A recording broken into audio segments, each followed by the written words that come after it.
जो मेरे ख्याल में धर्मदादा से मिल जाएगी। मैंने इनकार में सर हिलाया। धर्मदादा को इस जंग में घसीटने का मतलब उसे दर्दनाक अंजाम से दो चार करना होगा, क्योंकि उससे हमारी वाकफियत कोई ढकी छुपी नहीं रही।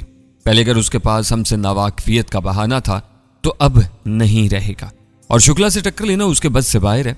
शुक्ला के पास जाती, सरकारी और जेर जमीन हलकों की ताकत मौजूद है। लोरा ने दलील दी, जरूरी नहीं कि वो खुद आए, इसके आदमी भी मिल सकते हैं। किसी एक आदमी की शिनाख्त धर्मदादा का इंकशाफ कर देगी, और फिर इस तरह बहुत ज्यादा हलाकतों का भी अंदेशा है। गोली कसूरवार और बेगुनाह में तमीज नहीं किया करती। अगर ये सोच रही हो कि राजकुमारी परमा के मुहाफिज जवाबी फायरिंग में लागर्जी बरतेंगे तो मैं तुम्हारी कमफहमी पर अफसोस के अलावा कुछ नहीं कर सकता। लोरा अपनी तजवीज पर डटी रही। धर्मदादा न सही, मुंबई तो मुजरिमों से भरा पड़ा है। रकम खर्च करने पर कई मददगार ढूंढे जा सकते हैं। शुक्ला की नवासी को अगवा करने की जुर्रत कोई नहीं करेगा। मैं मुत्तफिक नहीं हुआ। बैरा चाय और लवाजमात की ट्रे के साथ अंदर आया। लोरा होंठ भींच कर खामोश होगी। हम नायत धीमी आवाज में गुफ्तगू कर रहे थे, यूं जैसे दो प्रेमी सरगोशियां करते हैं। यकीनन बैरे ने भी हमारे जुड़े सर देखकर यही समझा होगा कि गोशाए तन्हाई मुयस्सर आते ही दो मोहब्बत करने वाले बातों की तिश्नगी मिटा रहे हैं। हमारे सामने ट्रे रखकर वो खामोशी से बाहर निकल गया। अगर इन्हें अगवा होने वाली के बारे आगाह न करें तब तो मुमकिन है। लोरा अपने मुआक्कफ से हटने को तैयार नहीं थी। मुंबई शहर में अनजान अफराद पर एतबार नहीं किया जा सकता। अगर धर्मदादा को बीच में लाकर किसी को ढूंढे तब भी धर्मदादा तो मुलविस हो जाएगा ना। कोई आम मामला होता तो खतरा मोल लेता, मगर यहाँ पर परमा का मामला है। शुक्ला से कोई बात नहीं कि पागलपन में क्या कुछ कर गुजरे। तो क्या करें? उसने गेंद मेरी कोर्ट में फेंक दी थी। पहले करावली पूरी कर लें फिर कुछ सोचते हैं। अब तक ये मालूम नहीं हुआ कि मुहाफिज उसके हमरा कॉलेज के अंदर जाते हैं, पार्किंग में रुक जाते हैं या कुछ साथ होते हैं और बकिया बाहर बैठ जाते हैं। लोरा इस बात में सर हिलाकर काफी की चुस्की लेने लगी। चंद लम्हों के तवक्कुफ के बाद तजवीज पेश की। हदफ काफी मुश्किल लगता है। मेरे ख्याल में करण चावला के दफ्तर पर धावा बोलना आसान रहेगा।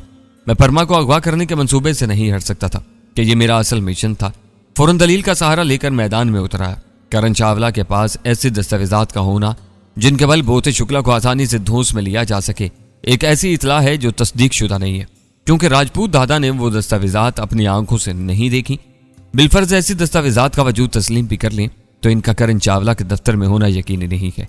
हो सकता है कि करण चावला ने बाद में वहां से हटा दी, जबकि परमा बीबी के जरिए शुक्ला को आसानी से काबू किया जा सकता है। वो तंजिया अंदाज में बोली, पहले तो करण चावला पर हमले की आंख में उछल रहे थे, अब परी का जिक्र आते ही इन दस्तावेजात के वजूद और असर ही के मुनकर हो गए हो। परमा वाली तजवीज तुमने बाद में पेश की। पहले बताया होता कि परमा के जरिए शुक्ला पर धोस चबाना आसान रहेगा तो मैं कभी भी करण चावला पर हाथ न डालता। वो शरारती अंदाज में बोली, तुम सचमुच तो इस छोकरी पर लट्टू नहीं हो गए? मैं खफकी से बोला, इतने लंबे साथ के बाद भी मेरा किरदार तुम्हारी नजर में सवालिया निशान बनाए तो तुम्हारी ज़हनियत पर सिवाय अफसोस के क्या कर सकता हूँ। वो नादिम हुई, ए रिजा मजाक कर रही थी यार। मैं बरहम हुआ, बेहुदा मजाक को तुम्हें मैं ही मिलाऊं? उसने आंखें निकाली, और तुम जो भी बकवास करो इजाजत है। कभी डेट की पेशकश, कभी हकूक़ ज़ौजियत की वजह आवरी की बातें, कभी शुक्ला और रविंदर मित्रा के ताने। मैंने फौरन चुप साध ली कि लोरा का एहतजाज बजा था, मगर वो मेरे जज्बात से नावाकिफ थी। असल में परमा अंसारी अपने वालिद की वजह से मेरे लिए बहुत ज़्यादा मुकर्रम और मुअज़्ज़म थी, लेकिन शुरुआत में बतौर मजाक परमा को अपनी बीवी बनाने का कह चुका था। यकीनन मेरी वही बकवास उसकी यादाश्त में महफूज थी। तभी परमा का जिक्र लेकर बैठी हुई थी। सॉरी कहो। मुझे चुप देकर उसने हुक्म सादर किया। मैंने बरचस्ता कहा सॉरी। वो खिलखिलाकर हंसती थी। चलें। मैं निशिस्त छोड़ी। वो सर हिलाते हुए खड़ी हो गई। बिल चुकता करके हम होटल से निकल आए। थोड़ी देर बाद हम वापस रवाना हुए थे। KH नारीना अस्पताल एंड रिसर्च सेंटर की इमारत 5 मंजिला और काफी बड़ी थी। सड़क जनूब की तरफ 2 रोया रविश अस्पताल की इमारत की तरफ जा रही थी, जिसमें आने और जाने की राह अलग अलग थी। शर्क की जानिब बहुत बड़ा खेल का मैदान था और अभी जानिब पार्किंग बनी थी। साथ ही सब्जाजार था। वहां परमा की कार और उसके मुहाफिजों की जीपें नजर आ गई थी। जीपों में कोई भी मौजूद नहीं था, ना ड्राइवर ना कोई मुहाफिज। मेडिकल कॉलेज की इमारत अस्पताल से मुल्हिक ही थी। लोगों की आमदोरफ्त जारी थी। हम मध्यम लहजा में गुफ्तगू करते हुए अंदर दाखिल हुए। मैंने कहा, मेरे अंदाजे में मुहाफिजों को अस्पताल या कॉलेज की कैंटीन में होना चाहिए, क्योंकि परमा का इंतजार वो पार्किंग में बैठ कर नहीं कर सकते और ना कॉलेज में उसके हमरा बैठने की गुंजाइश निकल सकती है। ज्यादा से ज्यादा अकेला मुहाफिज अंदर जा सकता है, और वो भी यकीनन क्लासरूम से बाहर होगा। वो मुतबस्सम हुई। पेश गोइयां कब से शुरू कर दी? इसे पेश गोई नहीं तजर्बा कहते हैं। वो मजाया लहजा में बोली, अपने पर टीचर तजर्बे से तुम ब्रिटिश आर्मी के ऑफिसर को मुतासिर नहीं कर सकते। मैं तुर्की बात तुर्की बोला, ऑफिसर किसी काबिल होती तो इसका कोर्ट मार्शल ना हुआ होता।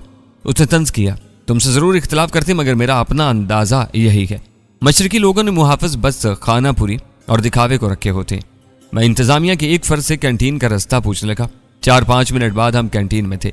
अंदर परमा के मुसल्ला मुहाफिजों को देखते ही मेरे लबों पर मुस्कुराहट तोड़ गई थी। वो जलकर बोली, मैंने भी यही कहा था। मैं फखर से बोला, मगर मेरे कहने के बाद अल्हम्दुलिल्लाह अब मैं दावा कर सकता हूं कि हमारे सिपाही तुम्हारे अफसरों के बराबर होते हैं। वो नखुद से बोली, तुम्हारे ऑफिसर भी हमारे ऑफिसर्स की बराबरी का दावा नहीं कर सकते। मैं इत्मीनान से बोला, शवाहिद को देखो, हवा में तीर न चलाओ। 3 ड्राइवर और 10 मुहाफिज तमाम यहीं पर मौजूद हैं। इनसे थोड़े फासले पर नशिस्त संभालते हुए वो दबे लहजे में बोली, मैंने अंदाजा लगाया, मतलब इसके साथ कोई खसूसी मुहाफिज मौजूद है या वो अकेली के। लोरा ने मशवरा दिया, बेहतर होगा मेडिकल कॉलेज के अंदर जाकर जायजा ले लें। चलो, मैं खड़ा हो गया। हम बाहर निकल आए। एक कमरे के सामने से गुजरते हुए तेजी से बोली, रुको, और गड़ाप से अंदर घुस गई। दरवाजे पर डॉक्टर वरदान सिंह का नाम और आगे डिग्रियों की लंबी कितार लिखी थी। खिड़की की शीशे से चैम्बर खाली नजर आ रहा था। नोरा का अंदर घुसना मुझे हैरान कर रहा था। सोचा शायद डॉक्टर इसका वाकिफकार है।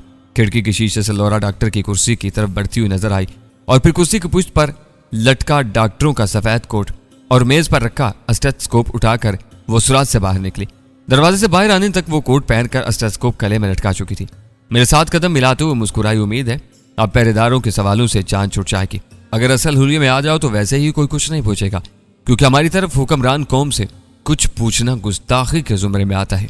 यही समझाने की कोशिश तो कर रही थी कि तुम लोग हम जैसी जहानत और अकल नहीं रखते। मैं तंजिया अंदाज में बोला, जहानत या चालाकी और मकारी। वो खिलखिलाई, जो समझो, लेकिन याद रहे चालाकी और मकारी भी जहानत के बलबूते पर ही आती है। मकारी के पीछे धोखा फरेब कार फरमा होता है, और ऐसी जहानत तुम्हें ही मुबारक। हम कॉलेज के करीब पहुंच गए थे कि एच नरीना अस्पताल एंड रिसर्च सेंटर के कॉलेज और अस्पताल की इमारतें इकट्ठी ही थी। वो दरवाजे पर मौजूद पहरेदार की तरफ मुतवज्जा हुई। फाइनल के तलबा ऑपरेशन थिएटर में मसरूफ हो तो तुम्हें वहां जाने की इजाजत होती है? इसका फसी अंग्रेजी में पूछा हुआ फजूल सवाल पहरेदार के सर पर से गुजर गया था। वकला, जी मैम। मैंने तंजिया अंदाज अपनाया। इस बेचारे को क्या पता, किसी जिम्मेदार से पूछो। तो चलें। वो कंधे उचकाते हुए आगे बढ़ गई। हमारा मकसद बस पहरेदार के इस्तफसार से बचना था। यूं भी हम पाकिस्तान और इंडिया में निचले तबके पर रोब चाढ़ने को अंग्रेजी बोलने से उम्दा कोई तरीका नहीं समझते थे। जदीद सहूलियात से मुज़य्यन मेडिकल कॉलेज में कसीर तादाद में तलबा मौजूद थे। वहां परमा को ढूंढना मुश्किल था कि हमें उसकी क्लास ही मालूम न थी। दूसरे से मालूमात लेने में भी कई कबाहतें थीं। हम दाएं बाएं देखते हुए आगे बढ़ने लगे। एक क्लास रूम के बाहर मुझे काले 3-पीस सूट में मलबूस मजबूत बदन का जवान चौकस खड़ा नजर आया। मैं लोरा की तरफ देखा। वो भी फौरन मेरी तरफ मुतवज्जा हुई थी। लबों पर मुस्कुराहट बिखेरते हुए उसने इस बात में सर हिला दिया था, ये उसी का मुहाफिज ही लगता है। कमरे से आगे बढ़ते ही मैंने कहा, मेरे ज़हन में एक तजवीज़ आई है। क्या? उसके लहजे में इश्तियाक था और मैं धीमे लहजे में अपना मंसूबा बताने लगा। तफसील के इख्तिताम पर उसकी आंखों की चमक सबा हो गई थी। मेरा ख्याल है इंतजार करना फजूल होगा। उसने मुत्तफिक होने में देर नहीं की थी। चलें। मैंने वापसी का इशारा किया। मुख्तलिफ राहदारियों से गुजरते हम वापस उसी मुहाफिज के पास पहुंचे। अब वो एक बेंच पर बैठा था, मगर यूं कि उसे खड़ा होने को देर न लगती। कौन हो तुम और यहाँ क्या कर रहे हो? उसके करीब कदम रोकते हुए लोरा ने कदर दुरुस्त लहजा में पूछा था। नशिस्त छोड़ते हुए उसने फौरन तारुफ करवाया, मादाम मैं राजकुमारी परमा का मुहाफिज हूँ। कौन राजकुमारी? और किसी तालिब इल्म को अपने साथ मुहाफिज लाने की इजाजत किसने दी? बरहमी से कहते हुए मेरी तरफ मुतवज्जा हुई। मिस्टर मेहता, क्या तुम्हारे इल्म में ये था? मैंने नफी में सर हिला, नहीं मादाम। दोरा उसे मुखातिब हुई। मिस्टर तुम्हें हमारे साथ जाना होगा। मुहाफिज दिलेरी से बोला, मैं राजकुमारी को अकेला नहीं छोड़ सकता, अलबत्ता जनरल रणधीर शुक्रा से आपकी बात करवा सकता हूँ। मैं उर्दू में बोला, इतनी तक दो की जरूरत नहीं। मादाम ने कौन सा तुम्हें पूरा दिन रोकना है। इनके ऑफिस में बैठकर जनरल साहब से बात कर लेंगे, बल्कि मादाम की बात करवा लेंगे ताकि अपनी आंखों से मोहतरमा की बेइज्जती भी सुन सकें। नई आई हैं और कुछ ज्यादा ही परपुरज़े निकाल रही हैं। मेरा अंदाज किसी मजबूर मातहत का सा था, जिसे अपने देश में बदेसी आका से वास्ता पड़ा। वो लम्हा भर के तवक्कुफ के बाद वो कंधे उचकाता हुआ हमारे साथ चल पड़ा। एक खाली कमरा हम पहले ही ताड़ आए थे, इसलिए हम सीधा वहीं घुसे। मैं सबसे पीछे था। अंदर दाखिल होते ही मैंने दरवाजा भीड़ा, साथ ही साइलेंसर लगा गिलाक कोट की जेब से मेरे हाथ में मुंतकिल हो चुका था। दरवाजे के बंद होने की क्लिक होते ही वो फुर्ती से पीछे मुड़ा। उसका कसरती बदन और पूरा एतमाद चेहरा वाजे कर रहा था वो मुश्किल हदफ था। तभी मैंने हथियार का इस्तेमाल जरूर समझा था। मुझे पिस्तौल बकफ देखकर उसके चेहरे पर गुस्सा उभरा। वह मुझसे 3-4 कदम दूर था। उसे जारहाना मूड में देखते ही मैं इत्मीनान से बोला, यकीन करो अपने हाथ उठाकर जान बचाना घाटे का सौदा नहीं है। वो बरहमी से बोला, तुम जानते नहीं कितनी बड़ी गलत। उख, सर पर लगने वाली जर्ब से वो बात मुकम्मल नहीं कर सका।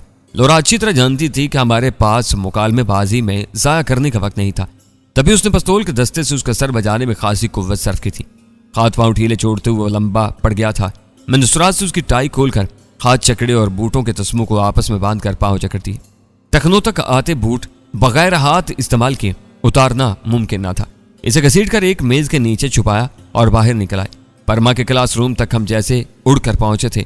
एक एक लम्हा कीमती था। मैं बाहर रुक गया। लोरा ने अंदर घुसते ही पूछा, राजकुमारी परमा? Yes madame. परमा की सुरीली आवाज आसानी से मुझ तक पहुंची थी। लोरा ने आवाज में परेशानी और बेचैनी समाते हुए कहा, तुम्हें करीब आकर मेरी बात सुनना चाहिए। स्टेथोस्कोप, सफेद कोट और फसी अंग्रेजी ने किसी को इस्तफसार की जुर्रत नहीं दी थी। खैरियत तो है डॉक्टर? परमा की आवाज में अंदेशे थे। मैं भी परेशान न हो, डॉक्टर संभाल लेंगे। उम्र बढ़ने के साथ ऐसे हादसे मामूल की बात है। आप पहले ही हमें बहुत ज्यादा डरा चुकी हैं। परेशान कुल लहजे में कहते हुए उस दरवाजे तक पहुंची। शुक्ला साहब को दिल का दौरा पड़ा है। उन्होंने आपसे मिलने की ख्वाहिश जाहिर की है। आपको मेरे साथ चलना होगा। तेज लहजे में कहते हुए लोरा बाहर निकली। परमा ने बाहर आते ही दाएं बाएं देखा। चंदन कहाँ गया? कौन चंदन? लोरा अनजान बन गई। हमारा मुहाफिज है। परमा सख्त घबराई हुई लग रही थी। मैं चंद कदम दूर अनजान बना खड़ा रहा। दो आदमियों को देखकर वो बेधक सकती थी। बेशक उसे काल कर लो, मगर खुदारा देर ना करो। शुक्ला साहब की हालत खासी मखदूश है। बज़ाहिर लोरा ने उसे मर्जी करने की इजाजत दी, मगर शुक्ला की नागुफ्ताबा हालत का जिक्र करके जल्दी करने की तरगीब भी दे डाली थी। लोरा के साथ कदम मिलाते हुए परमा ने पूछा, ग्रैंडपा को किस वक्त दौरा पड़ा है? लोरा ने कहा, थोड़ी देर पहले ही उन्हें यहाँ लाया गया है। फिलहाल ICU में है। मैं चंद कदम के वक्फे से उनके अक्का में चलने लगा। परमा खुद मेडिकल की तालबा थी और लोरा अच्छी खासी तजाद बयानी कर चुकी थी, मगर परमा ध्यान नहीं दे सकी थी। लोरा एक तरफ शुक्ला की हालत को मखदूश और उसका ICU में दाखिल होना बता रही थी, साथ ही उसका परमा से मिलने की ख्वाहिश जाहिर करना बता रही थी। काले से निकलती मुझ चौकन्ना हो गया था। लोगों की आमदोरफ्त जारी थी। हमारी अक्कब में दो आदमी आ रहे थे। जो ही वो एक वार्ड में घुसे, मैंने पीछे देखकर अक्कब के महफूज होने को यकीनी बनाया और परमा के करीब होकर एकदम उसके सर पर पिस्तौल का दस्ता रसीद करते हुए पिस्तौल जेब में डाल दिया। वो गहरी करा के साथ जमीन बोस हो गई थी। सामने कुछ फासले पर कुछ और लोग आ रहे थे, मगर कोई हमारी तरफ मुतवज्जा नहीं था।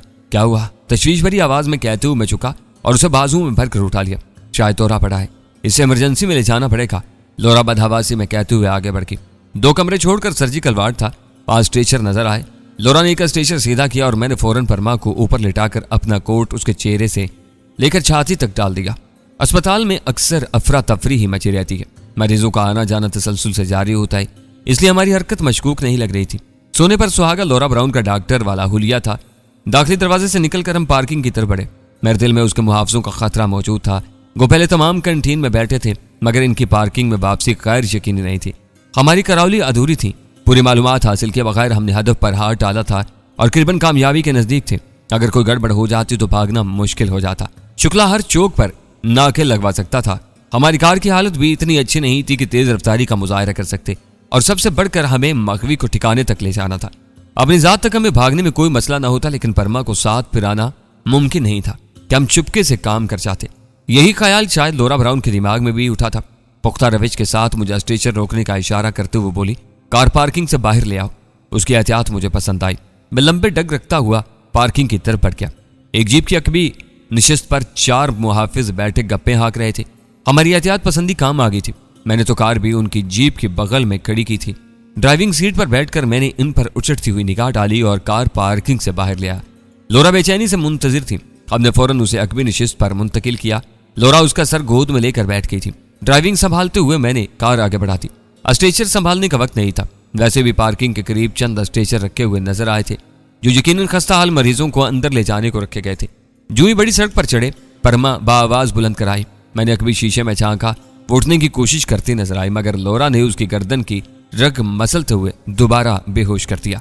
मैं दरमियानी रफ्तार से चलता गया कि तेज रफ्तारी लोगों को मुतवज्जा करती है। हमें चलते हुए आधा घंटा हुआ था कि परमा का मोबाइल फोन बजने लगा। लोरा ने उसके शोल्डर बैग से फोन निकाल कर बंद कर दिया। क्या अनहोनी की हालत में हमें मोबाइल फोन के जरिए ढूंढा जा सकता था। मैंने मशवरा दिया, बेहतर होगा अपना कोट उतार दो और परमा को भी सीट से टेक लगाकर बिठा दो। ठीक कह रहे हो। लोरा ने अमल करने में देर नहीं लगाई थी। उसने अपना कोट और स्टेथोस्कोप कार के फर्श पर फेंका और परमा को सीट से टेक लगाकर बिठा दिया। अब बज़ाहिर यूं लगता था जैसे वो नींद में हो। मुझे मालूम था कि जल्द ही हमारी तलाश में तेजी आने वाली थी और उससे पहले अपने ठिकाने पर पहुंचना जरूरी था। मजीद घंटे भर की ड्राइविंग के बाद हम बखैरियत मंजिल पर पहुंच गए थे। खोली के सामने कार रोककर हमने एहतियात से परमा को अंदर मुंतकिल किया। और फिर मैंने कार मखसूस जगह पर खड़ी कर दी। कार का रंग, मॉडल और हालत ऐसी थी कि इस जैसी हजारों कारें मुंबई में मौजूद थी, इसलिए कार तब्दील करने की बज़ाहिर कोई वजह नजर नहीं आ रही थी। लौरा परमा के हाथ पांव हथकड़ियों में जकड़कर उसके मुंह पर टेप चिपका चुकी थी। मुझसे ज्यादा वो पुरजोश थी। परमा को तकलीफ दे हालत में देखकर मुझे दुख हुआ था, मगर क्या करता कि मजबूरी थी। अंसारी साहब की शहजादी को मैं शहजादियों की तरह नहीं रख सकता था। अगर उतावन करने पर आमादा हो जाती तो उसे मुकम्मल आराम और सहूलत मुयस्सर करने की कोशिश करता, मगर अब ऐसा मुमकिन नहीं था। उड़ती उड़ती जो खबरें मुझ तक पहुंची थी उनके मुताबिक अपनी बेटी और अंसारी साहब की बीवी पार्वती शुक्ला को शुक्ला ही ने कत्ल कराया था। इस शकील कल्ब से बेटी की शौहर से वफादारी बर्दाश्त नहीं की गई थी। एक पाकिस्तानी जासूस को बाहिफाजत फरार करवाने वाली उसकी नजर में मुल्क दुश्मन थी, तभी उसे घर पहुंचने से पहले ही एक्सीडेंट में मरवा दिया गया था। और फिर बेटी की मौत के बाद इसकी मोहब्बत का बहाव नवासी की तरफ मुड़ गया था। परमा को साथ रखने की एक वजह यह भी थी कि पाकिस्तान और मुसलमानों से नफरत की वजह से वह अंसारी साहब को सख्त नापसंद करता था, तभी बाप से उसकी प्यारी औलाद छीन ली थी। और नामुमकिन था कि उसने परमा के ज़हन में वालिद के खिलाफ जहर न भरा हो, वरना परमा अंसारी साहब से राब्ते की कोशिश जरूर करती। उसे नाना के पास मुतमईन देखकर और उसकी बीमारी का सुनकर परमा की परेशानी देखकर यकीन हो जाता था कि वह पाकिस्तान जाने पर किसी सूरत आमादा न होती। लौरा ने पूछा, अब क्या करेंगे? सबसे पहले हुलिया तब्दील करते हैं। अस्पताल कॉलेज में कैमरे लगे हैं और यकीनन अब तक शुक्ला कैमरों की वीडियो देख चुका होगा। लौरा ने इश्तियाक जाहिर किया, क्या लगता है उसने मुझे पहचान लिया होगा या नहीं?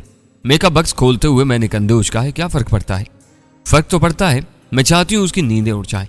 मैंने कहा, वो तो तुम्हें ना पहचानने पर भी उड़ जाएगी, क्योंकि नींद उड़ने का सबब परमा का अगवा है। किसने अगवा किया ये सानवी रह जाता है। वो गुस्से से बोली, दूसरों की इज्जत खराब करने वाले की जब अपनी इज्जत पर बनेगी तो उसे दूसरों की तकलीफ का एहसास होगा। मैं इसकी नमाजी का वो हशर करूंगी कि ये दरिंदा कब्र में भी अपने किए पर पछताएगा। मैंने मतौन किया, मुझे नहीं लगता कैप्टन लौरा ब्राउन इतनी जालिम और नाइंसाफ होगी कि एक दरिंदे का बदला मासूम लड़की से लेगी। उसने कहा, सांडों की लड़ाई में घास का कुचला जाना कानूनी कुदरत है। मैं तंजिया अंदाज में बोला, तुम सांड नहीं हिरनी हो। वो बेपरवाही से बोली, बकरे को चारा बनाकर शेर का शिकार करने वाले का मतमय नजर बकरे की जिंदगी नहीं शेर की मौत होती है। परमा को कोई बाल बांका भी नहीं कर सकता। तुम शुक्ला को धमकाने को जितनी लफ्सी गोलाबारी करना चाहो परवाह नहीं, अमलन परमा को हाथ भी नहीं लगाओगी। मुझे घूरते हुए उसने तंज किया, क्यों? खान लड़की से भी ज्यादा प्यारी लगने लगी है। मैं बेगुनाह की सूरत देखकर मदद करने का कायल नहीं हूं। अगर परमा तुम्हारी तरह बदसूरत होती फिर भी इसे कुछ न होने देता। रिजा और बकवास न करे। उसने आंखें निकाली, और इसे काम लो लौरा, परमा बेकसूर और बेगुनाह है। एक मासूम पर जुल्म करते हुए तरस नहीं आएगा? इसके नाना को जुल्म ढाते वक्त मुझ पर तरस आया था। क्या मैं बेकसूर न थी? वो हुज्जतबाजी पर उतर आई। मैंने फजूल दिमाग खपाई के बजाय टीवी ऑन किया और चेहरे की मुरम्मत करने लगा। धर्मुदादा की मेहरबानी से अब हम अपना हुलिया तब्दील करने पर कादिर हो गए थे। लौरा ने भी सांवली रंगत खत्म करके गंदमी रंगत अपनाई, आंखों पर नीले लेंस चढ़ाए, बालों को भूरा किया, मसनूई जबड़े डालकर गालों की हड्डी को मजीद उभारा और नई लौरा बन के मैं भी नए हुलिये में आ गया था। मुख्तलिफ चैनल्स खंगालने के बावजूद टीवी पर हमारे मुतालिक कोई खबर नहीं चली थी। यकीनन शुक्ला खामोशी से काम में लगा था। हम बमुश्किल शक्ल तब्दील कर पाए थे कि परमा जोर से कराई और फिर आंखें खोलती। उसने उठने की कोशिश की मगर सिर्फ कसमसा कर रह गई थी। तुम्हारा मुंह खोल रही हूं, अगर चीखने चिल्लाने की कोशिश की तो भेजा उड़ा दूंगी। समझ में आया कि नहीं? उसकी आंखों के सामने जगाना 9 mm लहराते हुए लौरा सफाक लहजम बोली थी। परमा की आंखों में खौफ छलका और उसने जोर से सर हिलाकर समझने का इंदिया दिया था। इसके होंठों से टेप उतार कर लौरा कुर्सी कसीट कर करीब हुई। मैं कैप्टन लौरा ब्राउन हूं, जरा हुलिया बदला हुआ है, वरना तुम मेरे नाम से अच्छी तरह वाकिफ हो। हड्डियों से चमड़ा उतारना मुझे अच्छी तरह आता है, और तुम्हारा चमड़ा उतारने से पहले तो लिबास उतरेगा और उसके बाद। खैर बच्ची नहीं हो, तुम्हें पता होगा कि एक जवान लड़की को दुश्मन की कैद में कौन सी अजियतों से वास्ता पड़ सकता है। वकलाई मगर हमारा कसूर? खूबसूरत शोख आंखों में खौफ उभर आया था। लौरा घुराई, क्योंकि तुम एक दरिंदे की औलाद हो। अपने बाप से हम भी इतनी नफरत करते हैं जितनी आप। जब इसके जुल्म से अपनी बच्ची और बीवी महफूज ना रही तो आप किस शुमार में हैं? मगर इसके मजालम हमारे खाते में तो ना डालें। वो लौरा की बात को समझ नहीं पाई थी। लौरा ने उसे शुक्ला की औलाद पुकारा था और उसने सगा बाप समझ लिया था। परमा के अंदाज से जाहिर हो रहा था कि अंसारी साहब के खिलाफ शुक्ला ने उसके दिल में कितना जहर भर दिया था। लौरा ने दांत पीछे, बाप नहीं तुम्हारी मां के बाप का जिक्र कर रही हूं। मेरा दुश्मन धरेंद्र शुक्ला है। ग्रैंडपा, मगर वो तो आपके कारोबारी साथी है ना? यकीनन परमा को लौरा अच्छी तरह याद थी। वह सुवर मेरा साथी नहीं, मेरी अना खुददारी और इज्जत का कातिल है, और जो जुल्म उसने मुझ पर ढाया तुम पर टूटेगा। जितनी अजियत उसने मुझे दी तुम्हें इतनी ही तकलीफ का सामना करना पड़ेगा। जो हाल मेरा उसने किया वैसा ही हशर तुम्हारा किया जाएगा। तुम्हें कई मर्दों के सामने ना फेंका तो कहना। परमा गिड़गिड़ाई, प्लीज हमें क्यों सजा दे रही हैं? आपके साथ ज्यादती करने पर हमने तो ग्रैंडपा को नहीं उकसाया, हम तो आपको जानते भी नहीं, बस एक ही सरसरी से मुलाकात हुई थी। लोरा ने बेनियाजी से कंधे उचकाए, तुम्हारी बेगुनाही मेरे लिए कोई मानी नहीं रखती। मैं मुखल हुआ। लोरा, शुक्ला का फोन नंबर लेकर इससे बात करो, इस बेचारी को धमकाने से क्या होगा? मुझे घूरते हुए गुर्राई, रिजा तुम बीच में ना हो तो बेहतर होगा। मैं उर्दू में परमा को मुखातिब हुआ, फिक्र ना करो, मेरी मौजूदगी में कोई आपका कुछ नहीं बिगाड़ सकता। उसके चेहरे पर चमक उभरी और वो इजाजत से बोली, तो आप हमें छोड़ दें, ग्रैंडपा आपको माला माल कर देंगे। सिर्फ ये वादा कर सकता हूं कि आपकी जान और इज्जत पर हल्की सी आंच भी नहीं आने दूंगा। बाकी शुक्ला के करतूतों से आप वाकिफ नहीं हो, वरना उसके पास जाने के बजाय कुएं में छलांग लगाना बेहतर समझती। लोरा तैश में आकर बोली, रिजा अंग्रेजी में बात करो। मैं मुस्कुराया, हमें अपनी जुबान में बात करना अच्छा लगता है। ए लड़की, तुम मेरी बात सुनो। लोरा का हाथ उसकी रेशमी जुल्फों की तरफ बढ़ा। मैंने एकदम लोरा का हाथ पकड़कर दूर चढ़क दिया। होश में हो तो तुम रिजा? लोरा शिश्तर रह गई थी। मैंने कथा कलामी की, जो सलूक शुक्ला से करना है उसका निशाना परमा को ना बनाओ। मैंने किसी बेगुनाह के खिलाफ तुम्हारा साथ नहीं दिया था। वो चलाई, दफा हो जाओ, मुझे तुम्हारी मदद की कोई जरूरत नहीं। इत्मीनान से बोला, परमा मेरे साथ जाएगी और मैं तुम्हारे भेजे में गोली उतार दूंगी तब। लोरा ने एकदम साइलेंसर लगा जगाना मुझ पर तान लिया था। मैं बेपरवाही से बोला, गोली चलाने की जरूरत है? वो एतमाद से बोली, निक के कातिल के लिए मेरे दिल में जर्रा बराबर हमदर्दी नहीं है। अब ना ये शौक भी पूरा कर लो, मगर मेरी जिंदगी में परमा पर हाथ उठाना तो कुछ कोई टेढ़ी निगाह से भी नहीं देख सकता। वो बिफर कर बोली, आकर क्यों? क्योंकि तुम्हारा साथ मैंने इंसाफ के हसूल को दिया था और आप परमा से शुक्ला का नंबर मालूम करो ताकि अपना मकसद पूरा कर सके। रिजा, तुम नहीं जानते शुक्ला के खिलाफ मेरे दिल में क्या अलाव रोशन है। मैं इसे ताल्लुक रखने वाली हर चीज, हर इंसान, बल्कि जानवर तक को नेस्तो नाबूद करना चाहती हूँ। जिस अजियत से मैं गुजरी हूँ वो सिर्फ मैं जानती हूँ। या लम्हा भर तवक्कुफ के बाद उसने फिक्रा मुकम्मल किया। तुम्हारा खुदा। मैं करीब हुआ, उसके हाथ से पिस्तौल लेकर उसके जेब में डाला और बाजू से पकड़कर बाहर ले आया। दाखिली दरवाजे के साथ खड़े होकर मैंने कमरे से थोड़ा फासला पैदा किया और मानी के असलहज़े में पूछा, तो मेरे मिशन के बारे जानने की ख्वाहिशमंद थी ना? उसके चेहरे पर ताज्जुब उभरा, मगर इस लड़की का तुम्हारे मिशन से क्या ताल्लुक? मैंने इंकिशाफ किया, इसी का हसूल तो मेरा मिशन था। वो बुखलाते हुए बोली, क्या मतलब? लगता है इसकी सूरत देखकर रीझ गए हो। मैं साफ गोई से बोला, बिला शुबा तुमसे खूबसूरत नहीं है। वो उलझन अमेज लहजे बोली, रिजा साफ साफ बताओ क्या चाहते हो? ये परमा शुक्ला नहीं, परमा मल्होत्रा बल्कि परमा अंसारी है। इसका बाप का नाम ब्रिगेडियर फहीम असलम अंसारी है। वो भारत में तवील अरसे तक जासूस बनकर रहे। परमा की मां से इनकी शादी पेशा वराना मजबूरी के तहत हुई, मगर वो बीवी से बहुत मोहब्बत करते थे।